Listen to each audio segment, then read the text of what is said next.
and I agree with that. So you mentioned body counts. I'll ask you this: do body counts matter? I mean, the actual number, you're never going to know what the actual number is anyway. Yeah. Right. Although I did see that one of my friends, he posted this on Twitter today, I believe. This is actually, I'm going to try this out because this is this was a genius insight. He said, okay. He said, if you want to know roughly what a woman's body count is, ask her this question. Ask her how many bodies would be too many for a guy for you to consider dating. Ah, okay. And if she says, oh, if a guy had 50 bodies, that'd be too much. Then that means that her body count is probably somewhere around 40, 45. Yeah. If she I was says thinking 100, 8, 9, or 5 or something like that, then she's a pretty much decent girl. Yeah.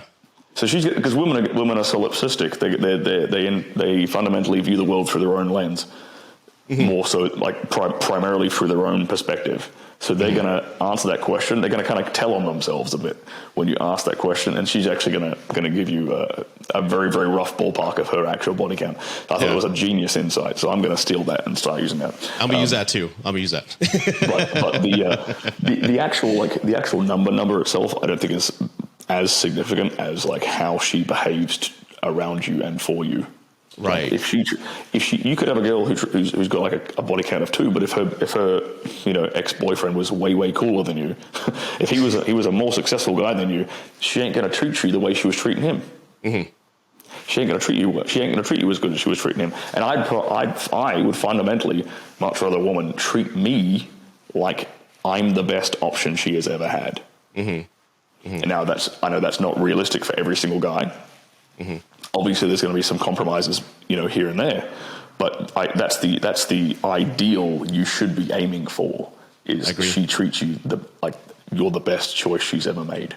I agree. And it's funny, the whole body count thing. Again, I'm an older guy, and I get how in a young man's mind, if you're like 20, 25, that's a big deal. Oh, and these videos started going viral. I'm like, well, how are you ever going to know? No woman's ever going to be truthful. They don't come with a Carfax or like a title. Yeah. Like we can go back and check. You're never going to know the truth. So, I mean, why is that? Why ask?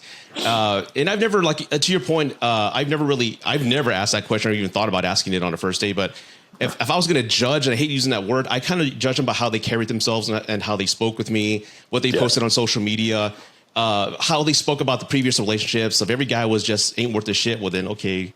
All right. But a woman's character, behavior, and how she speaks and what she does for a living, that can give you an idea, or, in my opinion, versus if she's just a party girl all the time, that's a totally different other scenario.